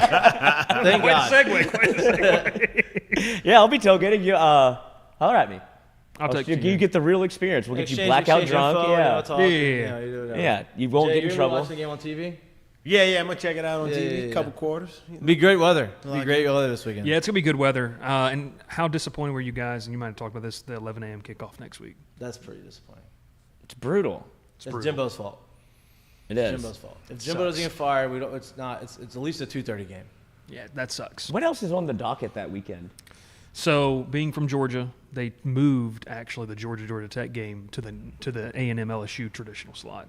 The Georgia Tech game is typically the 12 o'clock kickoff. Haynes King, baby. Yeah, baby. I'm a big Tech guy. Oh yeah, I saw the helmet. That's tough. It's tough. Lloyd, you want to get to the seggies? You got one? What is your plan for the tailgating? My plan? Yeah, do you have one? I think this conversation happened. Oh, no, you can talk about it. I don't know. I thought this conversation would happen. I thought this was like text message conversation. Yeah. Oh, I just didn't know if you had like an idea of like places you wanted No, to like hit. literally, we're going to park, and I'm gonna show them That's around. the They've best way never to been go. to campus, That's so probably- yeah, that's I'm more gonna of show what them I around, was yeah. asking. Like, go see Mike the Tiger. Like, That's what Jared Tiger did last Walk. weekend. What part? You saw the whole campus at 9 a.m. Man said I have no clue what you're talking about. What I do? It's very true. That is true. Mistake of the day. There we go. Brought to you by. Doe's Eat Place. It's Burger Week. We missed Burger Week. It's Friday. I'm leaving. Nah. Doe's Eat Place? You ever been there? No. Oh, gosh. You like burgers? Yeah. Hamburgers? Yeah. Best hamburger. In Baton Rouge. Hands Seriously, down. I'm a big burger But guy. you can only have it for lunch. They only sell them for lunch. It's a steak. The steaks are awesome too. It's a great place for dinner. Like you get very You should high bring your quality. parents, actually. My Yeah. parents looking for a steakhouse to go. They So text me, this so is yeah. not. It's very high quality. It's not like a white tablecloth sit down. I don't need to go like fancy. put on a button down and No, hell okay. no. You can go like this. You get whiskey Okay. in a You go in the plastic back. cup. It's a. But the steaks are fire. Okay. Fire. Tamales are great, but for lunch they have burgers, and what they do for the burgers at lunch is it's all the steak trimmings, and then grind them up until It's Where's it fire. at? All I'm- on Government. 929 Government Street. Yep. Fire. All right. Fire. I'll check it out. Tell them we sent you. I will. Actually, yeah, might actually do something. Mistake of the day. Look at us. Y'all don't have headphones in, so this doesn't matter. But mistake of the day is, we kind of touched on this a little bit earlier, Texas A&M thinking they can have anybody in the land. I'm glad you said that because I was actually going to bring that up. Dan Campbell has to sit up there. He's coaching a football team that's going on a playoff run, possibly. 7-2 or 8-2. And he has to entertain questions about going to Texas A&M, where he answers for himself. He's a grown man, and he's just, I don't know what they're thinking, but here's Dan. I feel like Dan Campbell's gotten a little. Did Texas A&M approach you? Jacked. Maybe. He's on something. But that's all good, and certainly I know some people there, and I love my school, that's my, alma mater, and I want to do anything I can to help them, but coach for them. So, and I'll do that. Because he played here. I mean, they're probably gonna win the NFC North. Yeah, he's going to win Coach of the Year. Him or D'Amico Ryans. Or True. I would say the coach for the Vikings. No Justin McConnell. Jefferson. McConnell, too. Those three. No Kirk Cousins. You've Joshua And they've Dobbs. actually been better. Yeah. Yeah, they're undefeated Wait, since Justin Jefferson's The been coach for the Vikings. You really think he's going to leave the NFL? No, I'm saying coach of the year. NFL coach of the year. I was like, what? I was like, what? Have you lost your mind? Can I help We're you going to have to find start it? muting you. People are not going to listen to you. This is not good for the show if you keep saying shit like this. It's not funny anymore. I was like, this is not good. You've been better. No, he's talking about NFL Coach of the Year. It's actually a good take. Oh, man, that's a good one, though. What? I'm sorry. I just couldn't let it slide. I was like, there's no way Hold you're on. saying this right now. Get That's this a good man. one. Dozy plays mistake of the day. The mistake of the day is honestly probably Dan Campbell. It's A&M. It's A&M thinking That's right, that yeah. they can get whoever they want. A little delusional. Yeah. Curtain calls. Curtain calls brought to you by our friends at Assured Partners. And? Me. Okay. What we got? We mentioned them already, so I'm going to give them a little love because I don't feel like they got enough. So I'm going to give it to the two MVP winners, right? Ronald Acuña, who had a season that we've never seen ever before in the likes of Major League Baseball. And obviously Shohei's, an absolute unicorn. Mm-hmm. Mine for him is a little bit more on the absolute 2 to 3 year stretch he's going on that's been Ridiculous. unbelievable if you put the numbers next to, the history of numbers. So my curtain call is to both of those guys, and I really, really, really wish baseball would just do a better You might job be of pushing and promoting them. Biggest advocate for baseball maybe in the country. Well, because we all know what it is, dude. But, it's so easy to say, oh, the game sucks, or people don't care about it when you don't do a good job of pushing it. Well, and I'll say this, too. It's not a slight at Jared, but Jared's obviously very passionate about it. But there's hundreds of other people that feel the same way that you do. They just Thousands, probably. Probably thousands of guys. It didn't turn into the nation's pastime for no reason. The game hasn't changed that much. But when you don't push it the way it was, I wouldn't even say it was pushed back then. It was just, it was what it was, kind of status quo. But all these other games have done a really, really, really good job of growing their game, highlighting their players, making sure you know who they are. And baseball's done the opposite. Yeah. It's crazy. Crazy. Curtain call? Yes. Oh, curtain call to this guy. I've always wanted one of these, not mushrooms, got those. But look at, he got a big mouth bass, and in the big mouth bass was a bag of mushrooms. And he was like, what a 2-for-1 deal. And I was like, could you imagine 2 cooler things to have at the same time? I was like, this is awesome. This is actually my house and my fish. No. But I was like, what a combo to be able to get, because you could do the big mouth bass forever on mushrooms. Be like, dude, play it again. Seems like so much fun. That's a good one for you. Thank you. How's it going for you? My mistake. I mean, my mistake of it. My curtain call is to the Oakland Las Vegas Athletics. In 2 years. Yes. I know Oakland is. They didn't really get a lot of fans until they were trying to protest the owner. Vegas is now becoming the biggest sports town in the country. Yeah. And I think that's going to be really good for the Athletics to move to Vegas. I think it's going to give them a lot more fanfare and make them. They're going to be able to pour into. Yeah, it's going to be a more. better experience for the players that go out there, because right now playing in Oakland sucks. I think you have to live in San Francisco and you play in a shitty stadium that's a football field. Yeah, but I think seeing it actually come to fruition lets us know that it's been in motion way longer than we ever thought it's been. And how quickly it got approved. Yeah. It wasn't something that just popped up. Yeah, like this is they've been purposely not putting the resources in this for a while. And I've heard some pushback on this just from some of like the baseball contingency, because they're like, well, I don't know if people are going to care about baseball in Las Vegas. Obviously, can't get like Oakland at least had a fan base that rioted essentially. Well, hockey does well. Hockey's done really inside. well. They're killing it. Hockey's They're killing going to it. have a dome, yeah. right? No, I'm just saying, I think people are going to, there was a contingency about, obviously people don't go to a lot of baseball games as it is. You put it in Las Vegas in the summer where there's already things to do there. Here's what you do. Do it. You move into Las Vegas. You build this new stadium. And they play in the Sphere. Retractable. I think Tampa should do the same. I think Tampa should do the same thing. That would be awesome. That would be sick if they made the outside, but Tampa should do the same thing. What you do is you build a stadium, and you make it one of the smaller stadiums in baseball. Sits 30,000, whatever. Then you make the entertainment area around it Gambling. better for fans. Yep. Make them want to go there, make it an experience to go there, which Vegas is very good at that. Everything about Vegas is a show. So you make it an experience.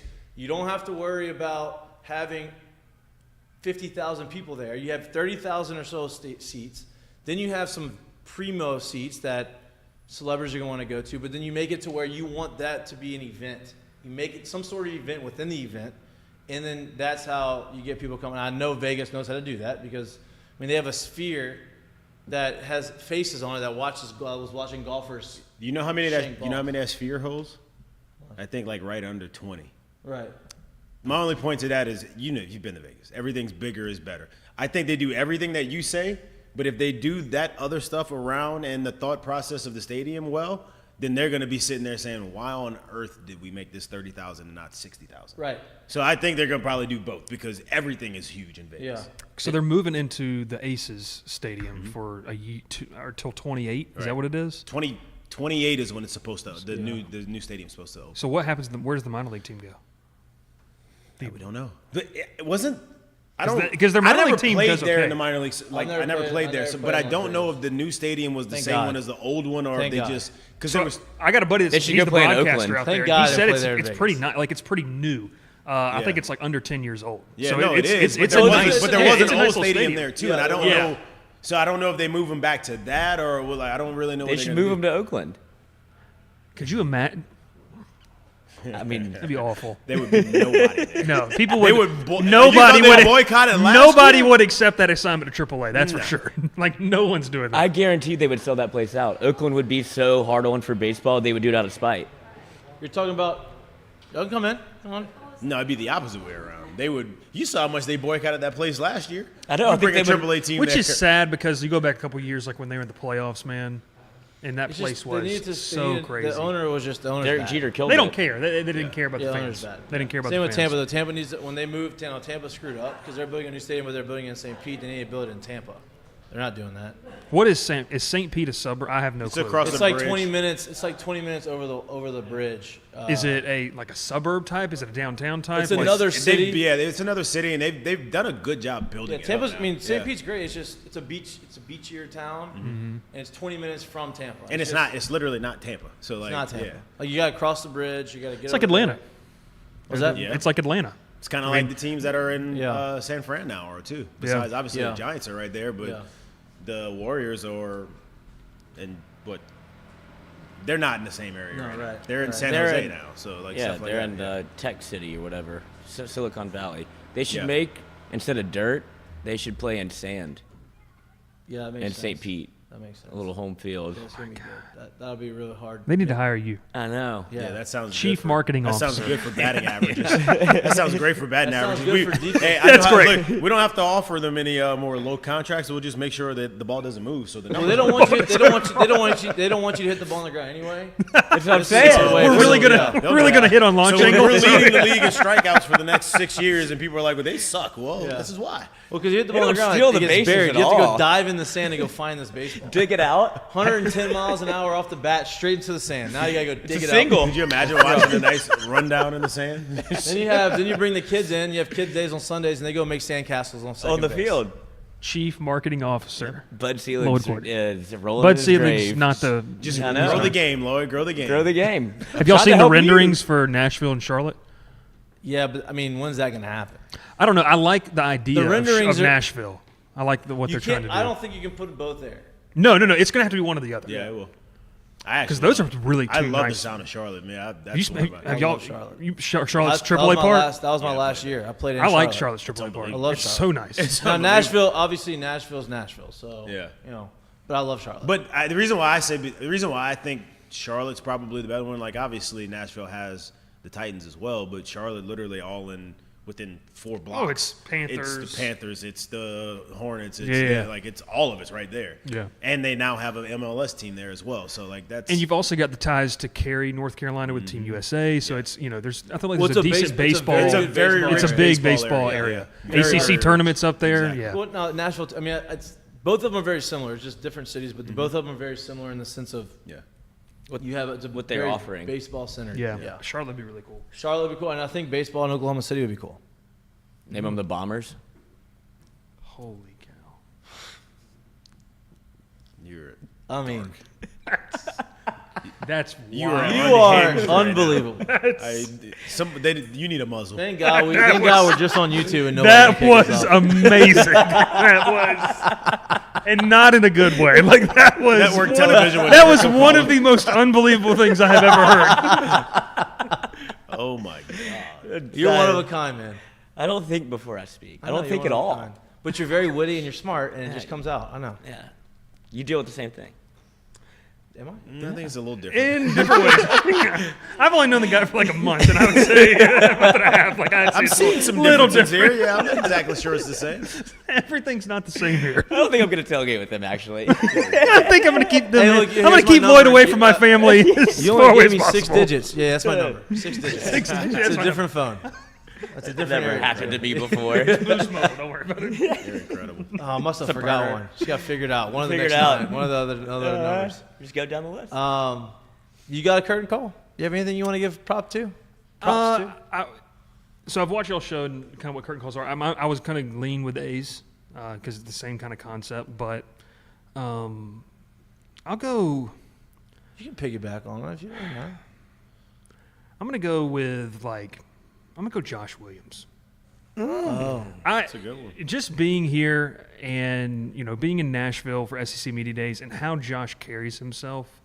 And Brian Kelly started off the post-game press conference talking about him and Noah Cain. In the day and age of where we are, to have two guys that just, I mean, you think you're talking to two 40-year-olds that have lived their life, and I think it's just really cool to hear their perspective on things. So Josh Williams, final 2 games inside Tiger Stadium. I guess Noah Cain as well. That's going to be something I hope they have some big moments. I loved when he had that massive massive starter, block. right? Oh, yeah. Is Diggs back? No, he's doubtful. He's He's doubtful. So he's probably yeah. done for the year. Yeah, I wouldn't. I mean, I don't know about for the year, but I think definitely. he's not going to play this game. Maybe next week. But and then see Josh Williams. I asked him about it. How hyped he got on that block. Like that's the kind of guys you got to have. Here's my thing: as an athlete and as a competitor, when that happens and you talk that much shit to somebody that you just wore out, and if he doesn't come back at you, he is defeated. Oh, yes. And you could tell after he was like, man, this guy's like, God, one, he's 5'8". I'm 6'8". I could smush him, but he just whooped my ass. And I can't. If I get a personal foul penalty now because I hit him after he started talking shit to me, after he deserves to talk shit, and he just walked him, he's defeated. And Williams is right in his face the whole time, looking up, obviously. And that is the ultimate jumping. win. That is the ultimate win. Jumping at him. Yeah, and that wasn't the only guy he pancaked that game. He's done that a couple times this season too. Yeah. Where he's just, I don't know.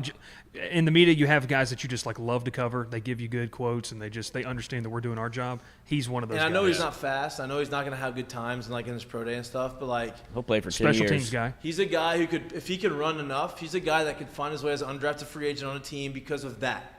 Because of the fact that I'll play special teams. I can pass pro. I can be this guy on third down if you need me to be. Maybe sneak in the league for a few years, but he's earned it. I think he's one that LSU fans he's are going jacked to. too. Dude, he's shredded. He is. His real name's Clarence.